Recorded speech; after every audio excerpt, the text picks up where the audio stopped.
Good morning વિદ્યાર્થી મિત્રો. હવે આજે આપણે જોઈશું ગણિતની અંદર પ્રકરણ 3 ચતુષ્કોણની સમજ. ચતુષ્કોણની સમજની શરૂઆત કરીએ એ પહેલા આપણે અગાઉ જે શીખી ગયા છીએ એના વિશે જોઈ લઈએ. તો સૌથી પહેલા રેખાખંડ વિશે જોઈએ. તો રેખાખંડ આપણે કોને કરીએ છીએ? તો ઓછામાં ઓછા બે બિંદુઓથી જે સીધી રેખા બને એને આપણે રેખાખંડ કહીએ છીએ. રેખાખંડને બંને બાજુ અંત્ય બિંદુઓ હોય છે. અંત્ય એટલે છેવાડાના, અને એને આપણે નામ આપી શકીએ છીએ A B C D એમ કોઈ પણ. પછી છે કિરણ. એક ઉદ્ગમ બિંદુમાંથી નીકળે અને અનંત સુધી વિસ્તરે એને આપણે કિરણ કહીએ છીએ. એને પણ આપણે બે નામ આપી શકીએ. એક ઉગમ બિંદુએ નામ આપવાનું અને બીજું કિરણ પર કોઈ પણ જગ્યાએ. પછી ત્રીજું આપણે શીખી ગયા રેખા, જે બંને બાજુ અનંત અંતર સુધી વિસ્તરેલી હોય. અનંત અંતર સુધી વિસ્તરેલી હોય એના માટે આપણે કે ની નિશાની કરીએ છીએ. કોઈ પણ બે જગ્યાએ આપણે એને નામ આપી શકીએ છીએ, A અથવા B, અથવા તો આખી રેખાનું નામ પણ અહીંયા તમે L કે M કે M કોઈ પણ આપી શકો છો. આ તમે શીખી ગયા છો. સાથે સાથે આકૃતિ પણ તમે શીખી ગયા છો. માની લો કે ત્રિકોણ, તો ત્રિકોણ એના પ્રકાર પણ તમે શીખી ગયા છો. ત્રિકોણને ત્રણ ખૂણાઓ હોય અને ત્રણ બાજુઓ હોય. આ ત્રણ ખૂણાઓ છે. માની લો કે નામ આપીએ A B C P Q R એમ પણ આપી શકાય. ત્રિકોણને ત્રણ ખૂણાઓ અને ત્રણ બાજુઓ હોય છે. ત્રણ ખૂણા એટલે A B C ખૂણા અને ત્રણ બાજુઓ રેખાખંડ AB, રેખાખંડ BC અને રેખાખંડ CD. ત્રિકોણના પ્રકાર પણ તમે શીખી ગયા છો. લઘુકોણ ત્રિકોણ, ગુરુકોણ ત્રિકોણ, કાટકોણ ત્રિકોણ. અને બાજુઓની દ્રષ્ટિએ સમબાજુ ત્રિકોણ, સમદ્વિબાજુ ત્રિકોણ અને વિષમબાજુ ત્રિકોણ. એવી જ રીતે તમે ચતુષ્કોણ પણ શીખી ગયા છો. ચતુષ્કોણમાં ચાર ખૂણાઓ અને ચાર બાજુઓ હોય છે. ચાર ખૂણા અને ચાર બાજુ હોય છે એના પણ આપણે નામ આપી શકીએ છીએ A B C અને D.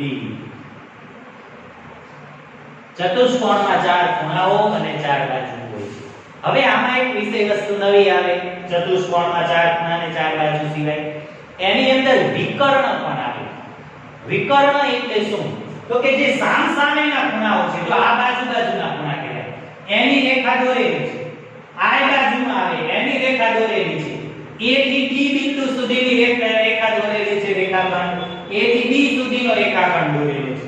પણ A થી C સુધીનો રેખાખંડ છે નહીં. તો એ જે સામસામેના બિંદુઓ છે એને આપણે વિકર્ણ કહી શકીએ.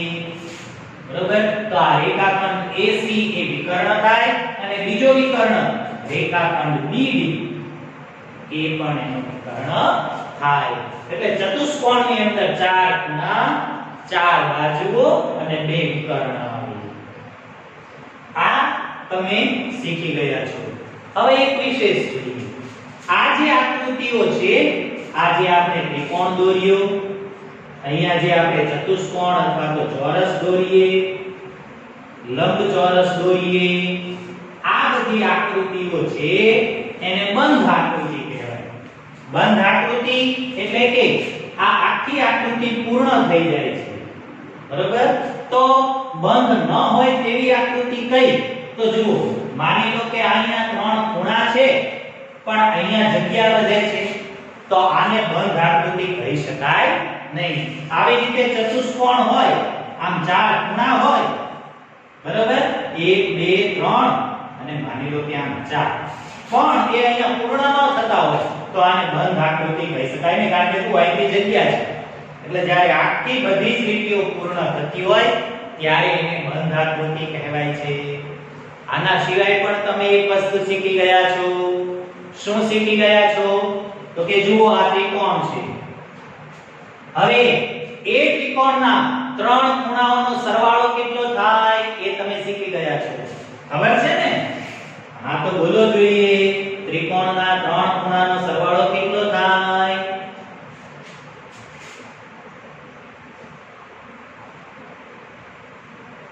ત્રિકોણના ત્રણ ખૂણાનો સરવાળો બરાબર કેટલો થાય 180 અંશ.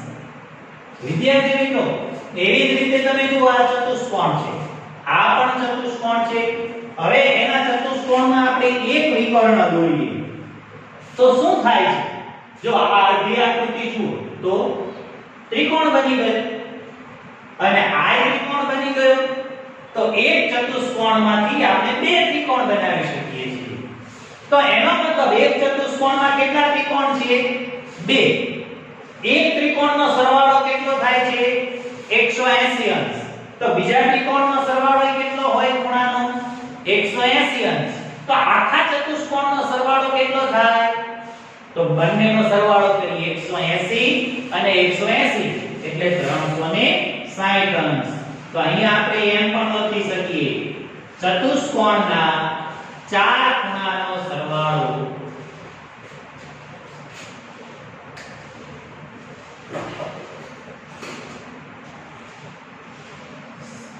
સરવાળો 360 અંશ થાય.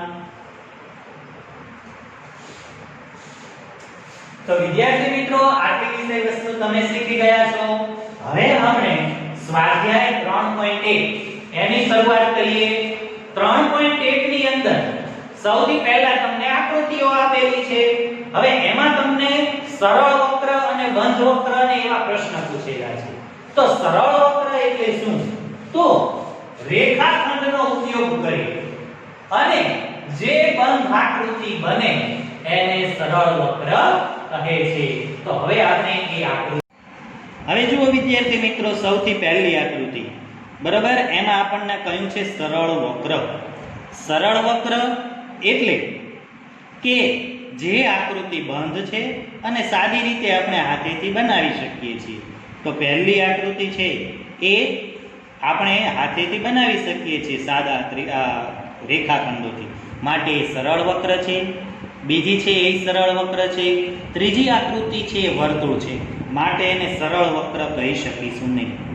ચોથી આકૃતિ છે એ સરળ નથી કારણ કે એકબીજાને ક્રોસ થાય છે, માટે એને સરળ નહીં કહી શકીએ. પછી પાંચમી આકૃતિ છે એમાં રેખાખંડ નથી પણ એના જે વક્રો છે એ આપણે હાથેથી દોરી શકીએ એવા છે, માટે એને સરળ વક્ર કહીશું. છઠ્ઠી આકૃતિ છે એની અંદર પણ આપણને બે રેખાખંડ અને પછી એ ભાગને જોડવાનો છે, એ આપણે હાથેથી દોરી શકીએ, માટે એને સરળ વક્ર કહીશું. સાતમી આકૃતિ છે એને તે પહેલા આવી રીતે કરીને આટલું વર્તુળ આપણે દોરી શકીએ છીએ, માટે એને સરળ વક્ર કહીશું. આમને સરળ વક્રમાં આવશે નહીં કારણ કે પૂરું વર્તુળ આપણે વ્યવસ્થિત ગોળ દોરી શકીએ નહીં, એ આડું અવળું થઈ જાય. માટે 1 2 5 6 અને 7 એ સરળ વક્ર છે અને એ બધા પાછા બંધ વક્રો પણ છે. 1 2 5 6 અને 7 એમાંથી એક પણ આકૃતિ ખુલ્લી નથી. હવે આપણે જોઈએ સી બહુકોણ.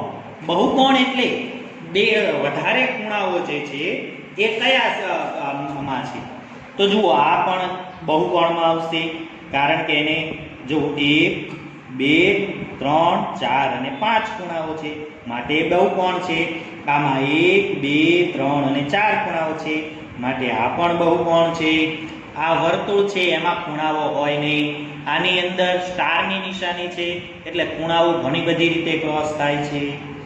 આની અંદર ખૂણાઓ નથી કારણ કે આ અર્ધવર્તુળની આ અર્ધવર્તુળની છે, આ અર્ધવર્તુળની છે, એટલે બહુકોણ માત્ર બે થાય છે, 1 અને 2.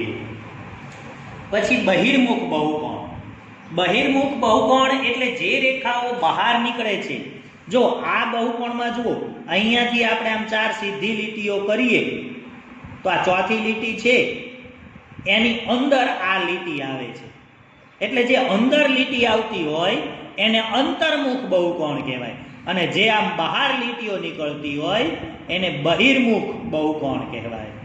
તો બહિર્મુખ બહુકોણ છે એ આની અંદર એક છે 2 નંબર અને અંતર્મુખ બહુકોણ છે એ 1 નંબર છે. હવે વિદ્યાર્થી મિત્રો આપણે જોઈશું એક્ઝામ્પલ 2. નીચે દર્શાવેલ પ્રત્યેકને કેટલા વિકર્ણ છે તે જણાવો. તો અહીંયા પહેલું આપણને આપેલું છે બહિર્મુખ ચતુષ્કોણ. તો ચતુષ્કોણના વિકર્ણોની અથવા તો કોઈ પણ આકૃતિ છે એના વિકર્ણોની સંખ્યા શોધવા માટેનું સૂત્ર છે. અહીંયા આપણે લખી ચતુષ્કોણના વિકર્ણોની સંખ્યા.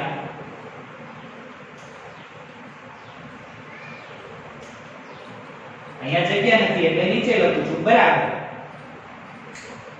n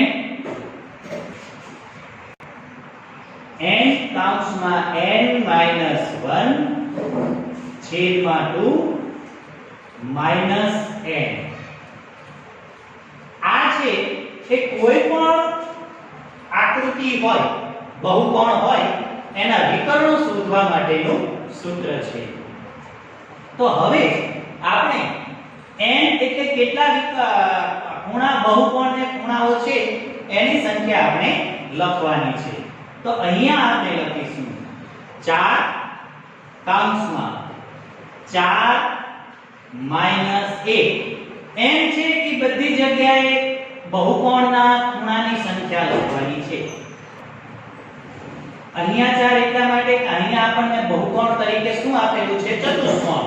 એટલે આપણે બહુકોણના જે ચતુષ્કોણ છે એના 4 ખૂણા હોય એટલા માટે 4 લઈશું. ફરીથી n આવ્યો, n માટે આપણને શું કીધું છે? ચતુષ્કોણ એટલે 4. હવે આનું આપણે સાદું રૂપ આપી દઈશું. 4 ના 4 n ને અહીંયા 4 માંથી 1 જાય એટલે 3 છેદમાં 2 -4. આ બંનેનો ગુણાકાર કરીએ 4 તરી 12 એના છેદમાં 2 ઓછા 4 2 6 12 એટલે 6 -4 બરાબર 2.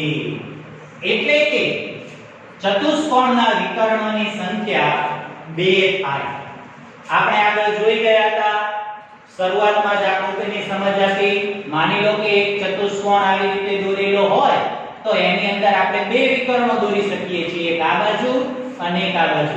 એ આપણે જોઈ ગયા હતા. આપણે આ સૂત્ર ઉપરથી શોધી લીધું કે ચતુષ્કોણ હોય તો એને બે વિકર્ણો હોય છે. હવે એવી રીતે બીજું આપણને આપેલું છે નિયમિત ષટકોણ. તો એના પણ આપણે વિકર્ણોની સંખ્યા શોધી લઈએ. તો નીચે લખીશું નિયમિત ષટકોણના વિકર્ણોની સંખ્યા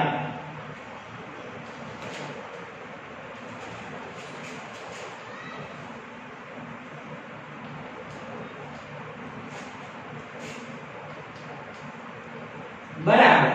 ફરીથી આપણું જે સૂત્ર છે એ એમને લખીશું. મોટો કૌંસ n ની અંદર n સ્મોલ કૌંસમાં n - 1 છેદમાં 2 n મોટો લખી. હવે અહીંયા બહુકોણ તરીકે આપણને શું આપેલું છે? નિયમિત ષટકોણ. ષટકોણ એટલે કેટલા ખૂણા હોય? 6 ખૂણાઓ હોય એને ષટકોણ કહેવાય. તો આપણે અહીંયા n જે છે બધી જગ્યાએ એની જગ્યાએ કેટલા લખીશું? 6. તો હવે જુઓ, પહેલા આપેલું છે n એટલે 6 કૌંસમાં 6 - 1 છેદમાં 2 n. 6 કૌંસમાં 6 માંથી 1 જાય 6 6 માંથી 1 જશે એટલે આવશે 5 છેદમાં 2. અહીંયા n ની જગ્યાએ આપણે 6 લખીશું. 6 પંચાને 30 એટલે આ બંનેનો ગુણાકાર 30 એના છેદમાં 2 -6. 15 એ ભાગ ચાલશે, 2 ને 2 વડે ભાગીએ એટલે નીચેથી 2 નીકળી જશે. 15 - 6 15 માંથી 6 જાય તો વધશે 9. તો નિયમિત ષટકોણ હોય એના વિકર્ણોની સંખ્યા થશે 9. ત્રીજું આપણને આપેલું છે ત્રિકોણ. તો ત્રિકોણના વિકર્ણોની સંખ્યા શોધીએ. તો લખીએ ત્રિકોણના વિકર્ણોની સંખ્યા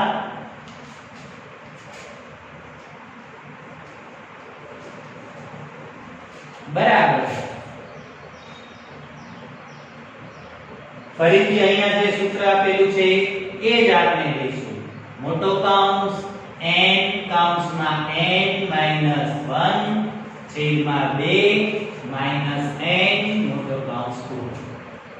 n ની જગ્યાએ ત્રિકોણમાં કેટલા ખૂણા હોય? 3. એટલે n ની જગ્યાએ બધી જગ્યાએ આપણે 3 લખીશું. મોટા કૌંસમાં 3 કૌંસમાં 3 માઈનસ 1 છેદમાં 2 માઈનસ 3 મોટો કૌંસ પૂરો. એટલે મોટા કૌંસની અંદર પહેલા 3 માંથી 1 જશે તો 2 છેદમાં 2 માઈનસ 3 કૌંસ પૂરો. 3 દુ 6 છેદમાં 2 માઈનસ 3 2 તરી 6 એ ભાગ ચાલશે એટલે 3 માઈનસ 3 ઇઝ ઇક્વલ ટુ 0. એટલે કે ત્રિકોણમાં એક પણ વિકર્ણ હોય નહીં.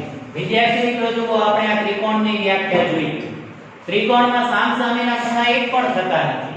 એટલા માટે જો આ ખૂણો અને આ ખૂણો તો એની વચ્ચે રેખાખંડ છે, આ ખૂણો અને આ ખૂણો તો એની વચ્ચે પણ રેખાખંડ છે. માટે ત્રિકોણમાં એક પણ વિકર્ણ આવતા નથી. ત્રીજા દાખલાની અંદર આપણને એમ કહ્યું છે એક ચતુષ્કોણ છે, એ ચતુષ્કોણના ચારેય ખૂણાઓના માપનો સરવાળો શું થઈ શકે? એ બહિર્મુખ હોય તોય ભલે અને અંતર્મુખ હોય તોય ભલે. તો વિદ્યાર્થી મિત્રો જ્યારે આપણે પ્રકરણની શરૂઆત કરી ત્યારે શરૂઆતમાં જ સમજી ગયા કે જ્યારે ચતુષ્કોણ આપણે હોય છે, જો અહીંયા આપણે ચતુષ્કોણની આકૃતિ દોરી, એ ચતુષ્કોણમાં કોઈ પણ એક વિકર્ણ જોઈએ એટલે એના બે ત્રિકોણ બની જાય છે ચતુષ્કોણમાંથી. માટે એ એક ચતુષ્કોણ છે એના બે ત્રિકોણ બને છે. એક ત્રિકોણનો સરવાળો 180 અંશ થાય છે. માટે ચતુષ્કોણમાં બે ત્રિકોણ હોય છે એટલે બંને ત્રિકોણનો સરવાળો આમાં 180 અંશ થાય ખૂણાઓનો સરવાળો, અને આના ત્રણ ખૂણાઓનો સરવાળો પણ 180 અંશ થાય. એટલે ચતુષ્કોણના ચારેય ખૂણાઓનો સરવાળો 360 અંશ થાય છે. પછી ચતુષ્કોણ બહિર્મુખ હોય તોય ભલે અને અંતર્મુખ ચતુષ્કોણ હોય તો પણ એ જ નિયમ એને લાગુ પડે છે. હવે આપણે જોઈશું એક્ઝામ્પલ 4. એક્ઝામ્પલ 4 માં જુઓ તમને ચોપડીમાં નીચે કોષ્ટક આપેલું છે. આકૃતિ, બાજુઓ અને ખૂણાના માપનો સરવાળો.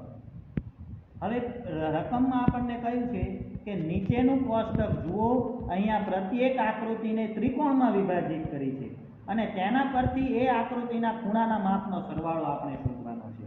તો સૌથી પહેલા આપણને આપી છે આ આકૃતિ ત્રિકોણની. તો ત્રિકોણની ત્રણ બાજુના માપનો સરવાળો 180 અંશ થાય છે તો આપણને ખબર છે. હવે આપણને આ ચતુષ્કોણ આપેલો. જો ચતુષ્કોણ ચોરસની રીતે દોરી શકાય, આ પણ એક ચતુષ્કોણ છે. અહીંયા જુઓ, આ પહેલો ખૂણો, આ બીજો ખૂણો, આ ત્રીજો ખૂણો અને આ ચોથો ખૂણો, ચાર બાજુ અને ચાર ખૂણા, એને ચતુષ્કોણ કહેવાય. તો હવે આના માપનો સરવાળો 360 અંશ થશે એ કઈ રીતે જોઈ શકીએ? તો વિદ્યાર્થી મિત્રો એના માટે પણ એક સૂત્ર છે. જેટલા ખૂણાઓ આપેલા છે એમાંથી 2 બાદ કરો એટલે કે n-2.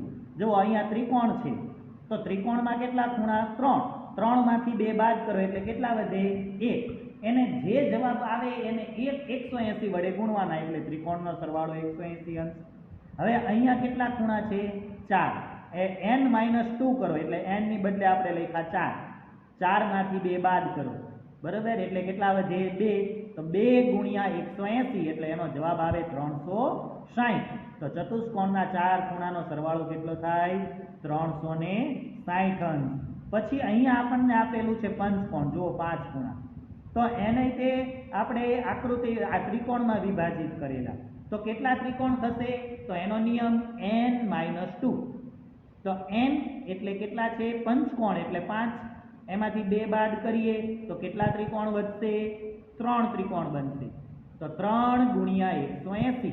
તો 180 ગુણ્યા 3 કરીએ એટલે 18 તરી 54, 540 અંશ. તો પંચકોણના પાંચેય ખૂણાનો સરવાળો 540 અંશ થાય. એવી જ રીતે અહીંયા આપેલું છે ષટકોણ. ષટકોણ એટલે 6 ખૂણા. જ્યારે 6 ખૂણાઓ હોય તો એમાં કેટલા ત્રિકોણ બને? તો એના માટે n-2. 6 માંથી 2 એટલે 4. જુઓ આ ષટકોણમાં 1, 2, 3 અને 4. 4 ત્રિકોણ બને છે. તો એક ત્રિકોણનો સરવાળો 180. તો 4 ત્રિકોણનો સરવાળો કેટલો થાય? 18 ચોક 72, 720 અંશ. તો ષટકોણના 6 ખૂણાનો સરવાળો 720 અંશ થાય. તો વિદ્યાર્થી મિત્રો, આ રીતે આપણે કોઈ પણ પ્રકારની આકૃતિ ઉપરથી એના બધા જ ખૂણાઓના માપનો સરવાળો કેટલા અંશ થાય એ આપણે નક્કી કરી શકીએ છીએ. હવે જુઓ એક્ઝામ્પલ 4 ને જે બુક્સમાં આપેલી છે આકૃતિ જોઈ એના ઉપરથી હવે આપણને અહીંયા એક્ઝામ્પલ આપેલા છે. પહેલા આપણને એમ કહે છે નિમ્નલિખિત સંખ્યા ધરાવતી બાજુઓ ધરાવતા બહુકોણના ખૂણાના માપના સરવાળા વિશે શું કહેવાય? તો એ કરીને આપણને આપેલું છે પહેલું 7 એટલે કે સપ્તકોણ. જેને 7 ખૂણા અને 7 બાજુઓ હોય એને આપણે કહીએ છીએ સપ્તકોણ.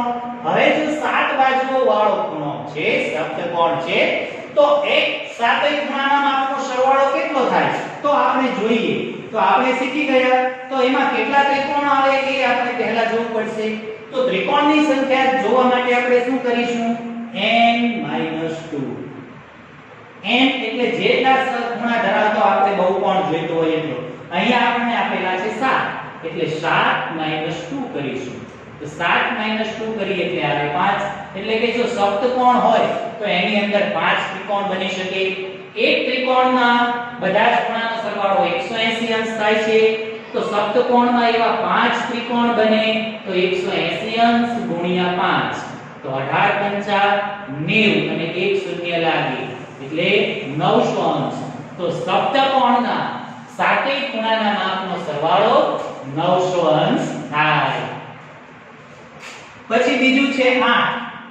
8 જે આકૃતિમાં ખૂણાઓ હોય જે બહુકોણમાં 8 ખૂણા હોય અને 8 બાજુ હોય એટલે આપણે કહીએ છીએ અષ્ટકોણ. તો અષ્ટકોણના બધા જ ખૂણાના માપનો સરવાળો કેટલો થશે? તો એના માટે સૌથી પહેલા આપણે જોઈશું કે અષ્ટકોણમાં કેટલા ત્રિકોણ આવી સમાઈ શકે. તો એના માટે આપણે કરીશું n-2. અહીંયા n તરીકે આપણે લઈશું 8. 8 - 2 એટલે કે 6. 8 માંથી 2 જાય તો 6. હવે એક ત્રિકોણનો સરવાળો 180 અંશ થાય. તો અહીંયા આપણને આપેલા છે 6 ત્રિકોણ. તો એનો સરવાળો થશે 18 × 6 = 108 અને 1 શૂન્ય લાગે એટલે 1080. તો વિદ્યાર્થી મિત્રો, અષ્ટકોણના 8 ખૂણાના માપનો સરવાળો 180 અંશ થાય. પછી c આપણને આપેલું છે 10. તો એનો પણ આપણે જોઈએ તો કેટલા ત્રિકોણ બનશે? એના માટે n-2 કરીએ એટલે કે અહીંયા આપણને આપેલું છે 10 - 3 એટલે 8 આવશે. એક ત્રિકોણનો સરવાળો 180 અંશ. તો 8 ત્રિકોણનો સરવાળો કેટલા અંશ થાય? તો એના માટે આપણે સરવાળો કરીશું 180 અંશ ગુણ્યા 18. 18 ×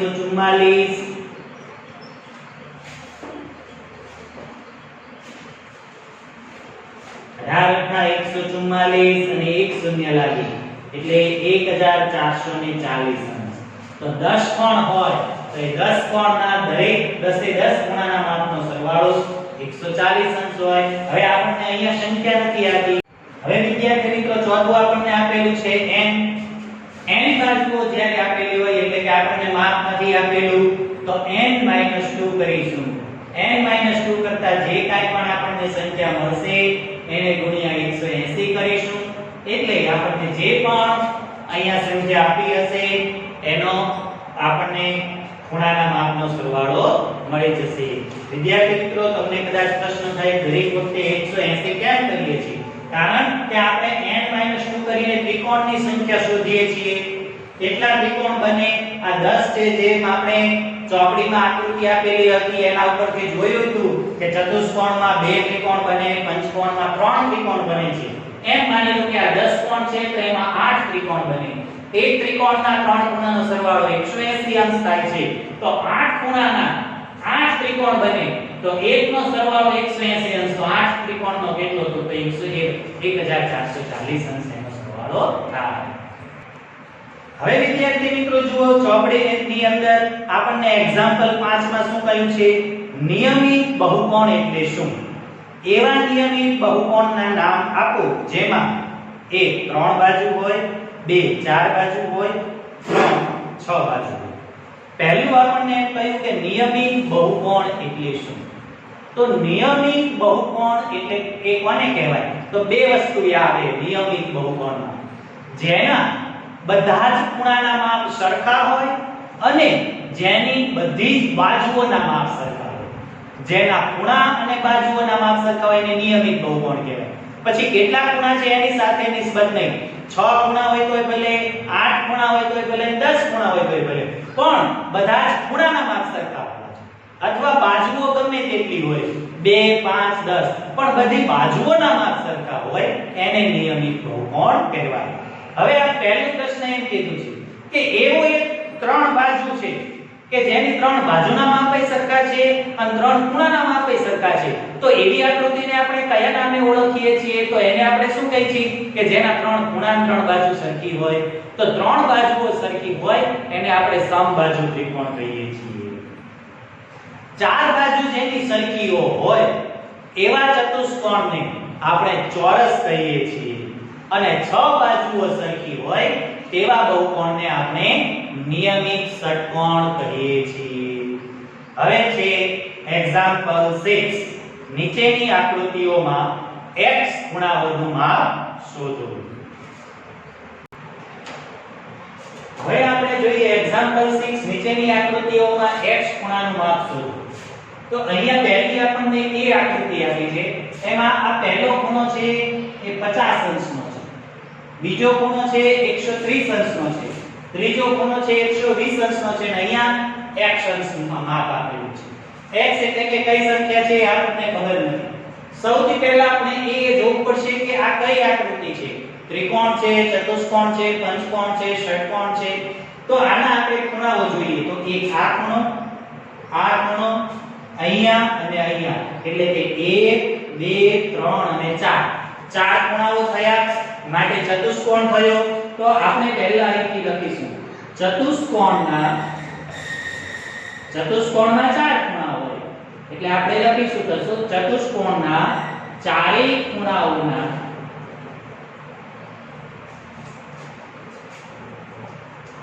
માપનો સરવાળો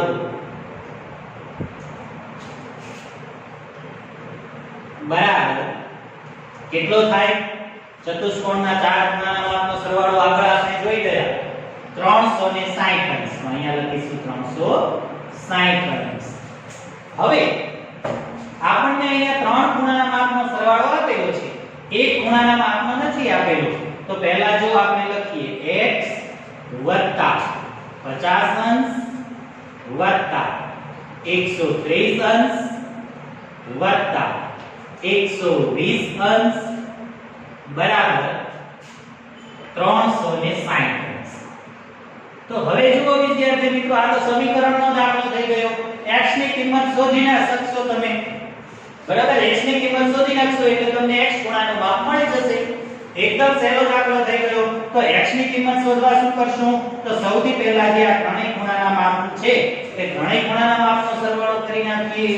તો 130 અને 50 એ બંનેનો સરવાળો કરીએ એટલે 180 અંશ. 180 અંશમાં 120 અંશ ઉમેરીએ. 180 અંશમાં 120 અંશ ઉમેરીએ એટલે આવશે 300 અંશ. એટલે x 300 અંશ બરાબર 360 અંશ. હવે શું કરીશું? x ની કિંમત શોધવા આ જે 300 છે એને બરાબરની નિશાનીની ઓલી બાજુ લઈ જવા પડશે. તો એના માટે શું થશે? તો આ પ્લસ છે 300 એ આ બાજુ આવશે એટલે માઈનસ થઈ જશે. તો આપણે એમ કરીએ x બરાબર આ 360 અંશ છે, આ 300 આ બાજુથી આવ્યા, પ્લસ હતા એ માઈનસ થયા 300 અંશ એટલે 360 એમાંથી 300 જાય એટલા માટે વધશે 60 અંશ. તો x બરાબર આવશે 60 અંશ. તો x ખૂણાનું માપ આવે 60 અંશ. હવે આપણે પાછું એ પણ જોઈ લેવું જોઈએ, જો x ખૂણાનું માપ આપણે 60 અંશ લખીએ તો ચારેય ખૂણાના માપનો સરવાળો 360 અંશ થવો જોઈએ. તો 120 અને 60 એટલે 180 અંશ, 180 અંશ ને 50 અંશ એટલે 230 અંશ અને 230 ને 130 એટલે 360 અંશ. તો ચારેય ખૂણાના માપનો સરવાળો 360 અંશ થઈ જાય છે. તો આપણો દાખલો સાચો. હવે એ જ રીતે બી આકૃતિ જોઈએ. તો સૌથી પહેલા એમાં પણ આપણે જોવું પડશે કે કેટલા ખૂણાવાળી આકૃતિ છે. તો જુઓ આ એક ખૂણો, અહીંયા બીજો ખૂણો, અહીંયા ત્રીજો ખૂણો, અહીંયા ચોથો ખૂણો. આપણને થાય અહીંયા પણ ખૂણો બને છે, પણ એ આકૃતિના બહારના ભાગમાં છે. અત્યારે આપણે આકૃતિના અંદરના ભાગના ખૂણા જોઈએ છીએ. અંદરના ભાગમાં 4 ખૂણા છે, એટલે આય ચતુષ્કોણ છે, એટલે સેમ આની જેમ જ લખવું પડશે. ચતુષ્કોણના ચારેય ખૂણાના માપનો સરવાળો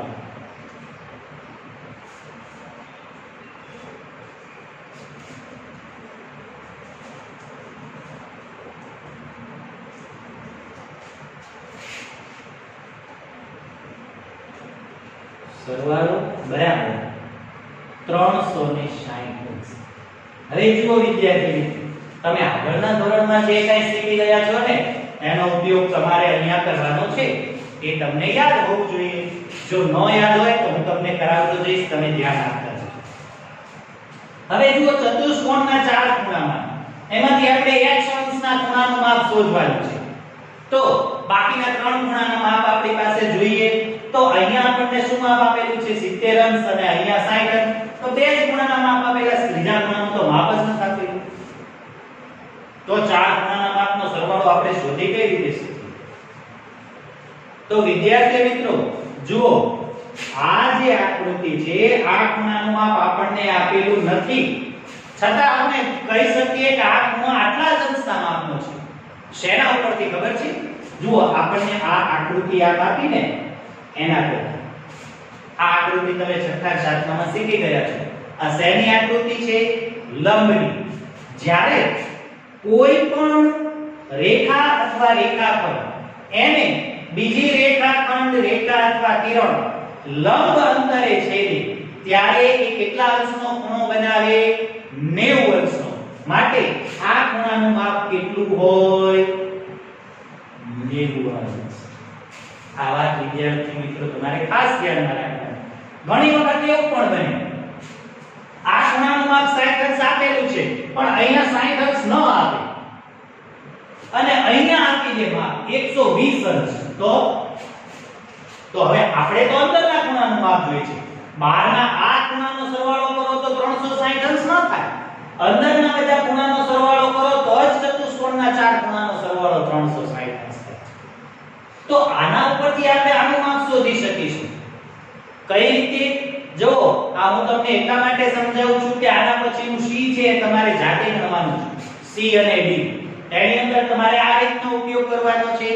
જ્યારે બહારની બાજુનું માપ આપેલું હોય તો આ શું છે? એક રેખા, અને આ ખૂણો છે એ રૈખિક જોડનો ખૂણો બને. રૈખિક જોડના કોઈ પણ ખૂણા, બે ખૂણાના માપનો સરવાળો કેટલો થાય? 180 અંશ. તો આ ખૂણાનું માપ કેટલું છે? 120 અંશ. આ બેયનો સરવાળો 180 અંશ થાય. તો 180 માંથી 120 બાદ કરીએ તો કેટલા વધે છે? 60. તો આ ખૂણો હોય 60 અંશ. તો આ રીતે પણ આપણે શોધીશું. બરાબર? તો હવે આપણી પાસે 3 ખૂણાના માપ થઈ ગયા. એક જ ખૂણો બાકી છે x. એને આપણે આ રીતની મદદથી શોધી શકીશું. તો આપણે લખીશું ચારેય ખૂણાના માપ x + 70 અંશ + 60 અંશ + 90 અંશ બરાબર 360 અંશ. હવે આ ત્રણેય ખૂણાના માપનો આપણે સરવાળો કરીશું. 9 ને 6 15, 15 ને 7 22, એટલે કે 220 અંશ. એટલે x + 220 અંશ બરાબર 360 અંશ. એટલે 220 ને ઓલી બાજુ લઈ જઈએ એટલે x બરાબર 360 અંશ માઈનસ 220 અંશ. એટલે x બરાબર 140 અંશ. x ખૂણાનું માપ આપણને 140 અંશ મળશે. હવે વિદ્યાર્થી મિત્રો તમે ચારેય ખૂણાના માપનો સરવાળો કરીશું તો 360 અંશ આવી જશે. વિદ્યાર્થી મિત્રો હવે આપણને આ એક્ઝામ્પલ નંબર 7 એમાં એ આપેલું છે x + y + z શોધો. જો અહીંયા x આપેલું છે, અહીંયા y આપેલું છે અને અહીંયા z આપેલું છે. પણ આ આકૃતિમાં ખાસ ધ્યાન રાખો કે અત્યાર સુધી આપણે જે જોયા એ કોઈ પણ આકૃતિના અંદરના ત્રિકોણનો સરવાળો. અહીંયા આપણને જે ત્રણેય વસ્તુ આપી છે એ બહારની બાજુની આપી છે. અહીંયા x છે એ આકૃતિની બહારની સાઈડનો ખૂણો, y છે એ આકૃતિની બહારની સાઈડનો ખૂણો છે અને z છે એ આકૃતિની બહારની સાઈડનો ખૂણો છે. તો એના ઉપરથી આપણે કઈ રીતે શોધી શકીશું? તો જુઓ, સૌથી પહેલા આપણે અંદરના ત્રણેય ખૂણાના માપ શોધી લઈએ. તો અહીંયા જુઓ 90 અંશ છે અને 30 અંશ છે. તો અહીંયા કેટલા અંશનો ખૂણો બનશે? તો ત્રિકોણના ત્રણ ખૂણાના માપનો સરવાળો કેટલો થાય છે? 180 અંશ. એટલે અહીંયા લખીશું ત્રિકોણના ત્રણ ખૂણાના માપનો સરવાળો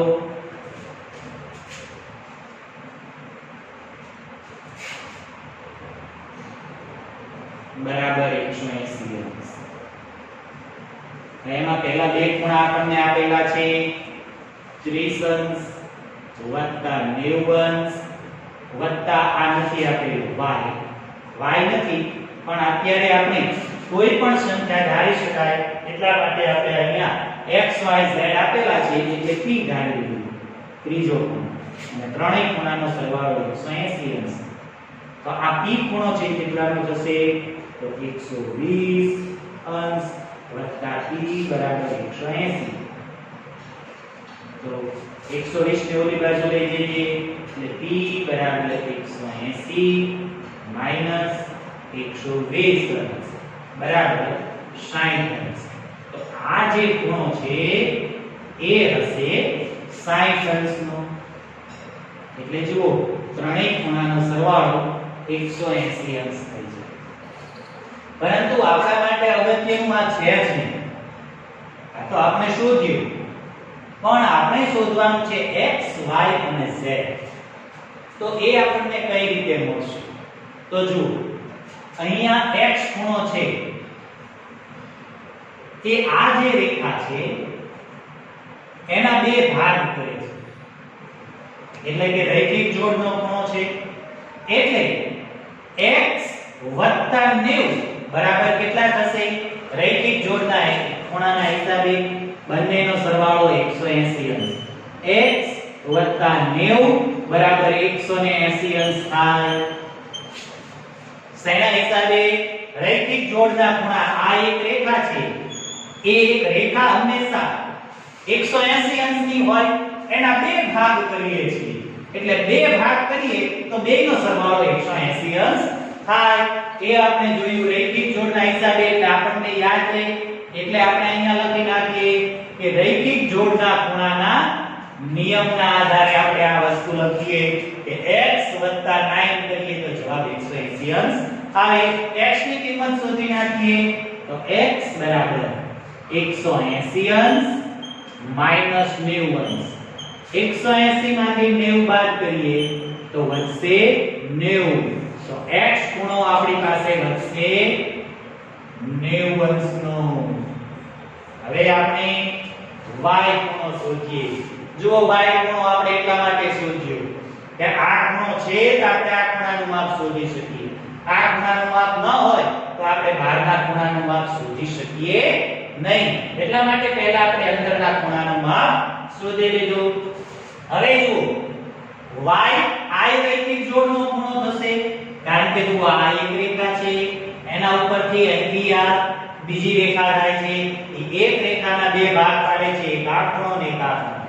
એટલે એ રૈખિક જોડનો ખૂણો છે. રૈખિક જોડના બે ખૂણાના માપનો સરવાળો કેટલો થાય? 180 અંશ.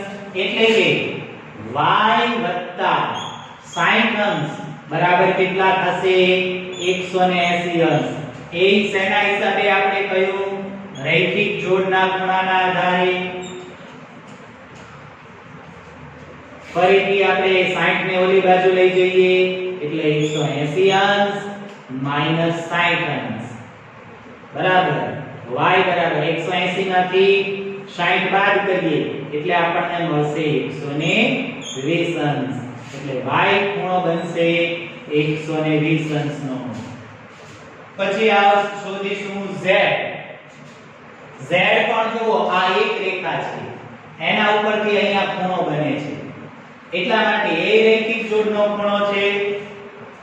તો z વત્તા એક ખૂણો કેટલાનો છે 30 અંશનો આ બંને ખૂણાનો સરવાળો 180 અંશ થાય તો 180 માંથી 30 બાદ કરીએ બાકીનો ખૂણો જે આવશે એ મળશે આપણને z માંથી બરાબર 180 માઈનસ 30 180 અંશમાંથી 30 અંશ બાદ કરીએ એટલે આપણને મળશે 150 અંશ એટલે z ખૂણો આવશે 150 અંશનો એટલે આપણને ત્રણેય ખૂણા મળી ગયા x બરાબર 90 અંશ y બરાબર 120 અંશ અને z બરાબર 150 અંશ પણ અહીંયા દાખલો પૂરો થશે નહીં શા માટે કારણ કે આપણને શું કહ્યું છે શું શોધવાનું છે x y z એટલે કે ત્રણેયનો સરવાળો શોધવાનો છે હવે આપણે ત્રણેયનો સરવાળો કરીએ બરાબર x ખૂણો કેટલા અંશનો છે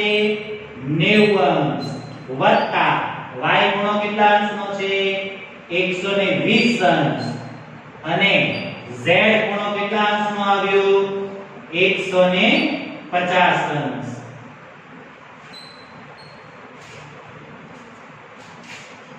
હવે ત્રણેયનો સરવાળો કરીએ તો 0 ને 0 5 ને 2 7 7 ને 9 16 16 નો છગડો વિદ્યા 1 2 અને 3 જો આમ ન આવડે તો અહીંયા બાજુમાં ઉભો સરવાળો કરી નાખવાનો 90 વત્તા 120 વત્તા 150 તો પણ સરવાળો આવશે 360 અંશ બરાબર તો x y z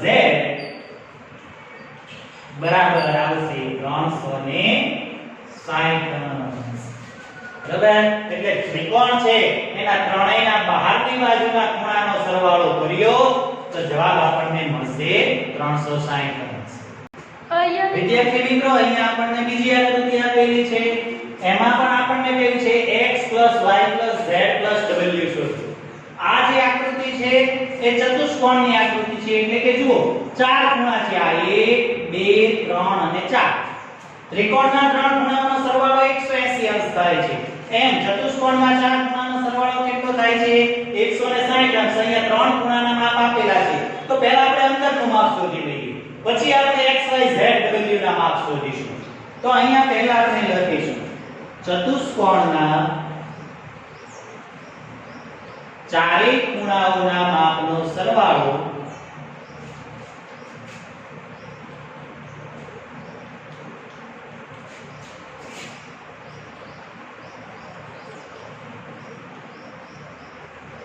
બરાબર 360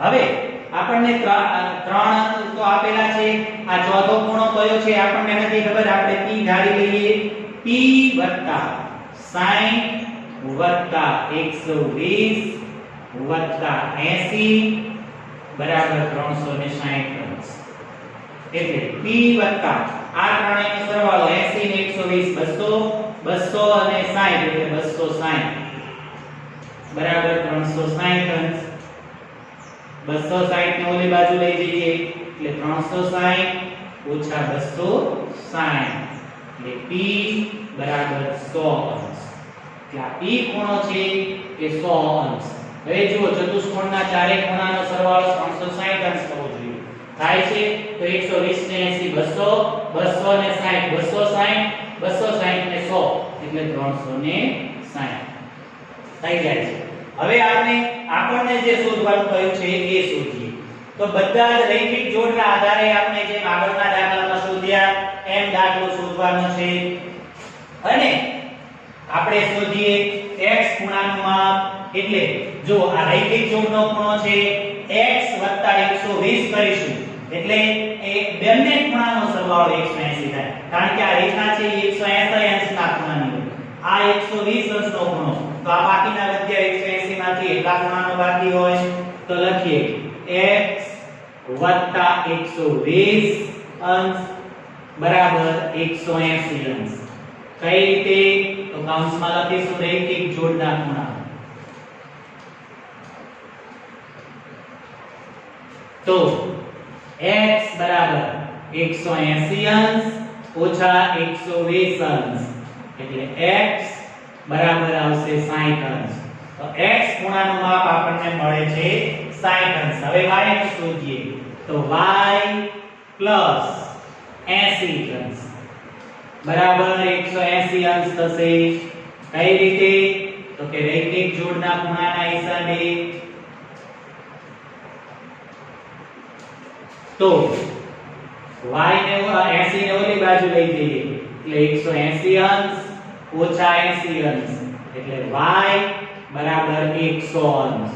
તો y નું માપ આપણને મળશે 100 અંશ. પછી છે z તો z વત્તા 60 બરાબર 180 અંશ. કઈ રીતે?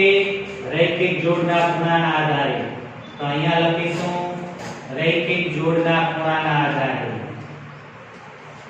60 ને ઓલી બાજુ લઈ જઈએ z બરાબર 180 અંશ ઓછા 60 અંશ એટલે z બરાબર 120 અંશ. તો z નું માપ આવ્યું 120 અંશ. પછી w વત્તા 100 અંશ બંનેનો સરવાળો કરીશું આવશે 180 અંશ. કઈ રીતે? રૈખિક જોડના ખૂણાના આધારે. w 100 ને ઓલી બાજુ લઈ જઈએ તો w બરાબર 180 ઓછા 100 w બરાબર આવશે 80 અંશ. હવે આપણને કહ્યું છે શું કહ્યું છે કે ચારેયનો સરવાળો શોધો x y z w. તો x કેટલો આવ્યો 60 અંશ વત્તા y કેટલું આવે છે 100 અંશ વત્તા z કેટલું આવે છે 120 અંશ અને w કેટલું આવે છે 80 અંશ. આ ત્રણેયનો સરવાળો કર્યો તો 0 ની 0 8 ને 2 10 10 ને 6 16 16 નો છગડો વિદ્યો 1 2 અને 3 360 અંશ. તો વિદ્યાર્થી મિત્રો આ જવાબ ઉપરથી તમે એક રીત તો તમે જોઈ શકશો કે ત્રિકોણમાં આપણે આની આગળના દાખલામાં અંદરના ખૂણાનો સરવાળો 180 અંશ થયો હતો પણ બહારના ખૂણાનો સરવાળો 360 અંશ થયો. એમ ચતુષ્કોણમાં બહારના ખૂણાનો સરવાળો 360 અંશ થયો. એવી રીતે તમે જુઓ કોઈ પણ આકૃતિમાં તો પંચકોણ હોય ષટકોણ હોય બધામાં અંદરના ખૂણાના આકૃતિ છે અંદરના ખૂણાના માપ બદલાશે પણ દરેક આકૃતિમાં બહારના માપના ખૂણાનો સરવાળો તો 360 અંશ જ થશે. એટલે આના ઉપરથી આપણે એક નિયમ નક્કી કરી શકીએ કે બહુકોણના બહારની બાજુના બધા જ ખૂણાના માપનો સરવાળો 360 અંશ થાય. તો વિદ્યાર્થી મિત્રો અહીંયા આપણે 3.1 પ્રકરણ પૂરું કરીએ. હવે આપણે પછી જોઈશું પ્રકરણ 3.2.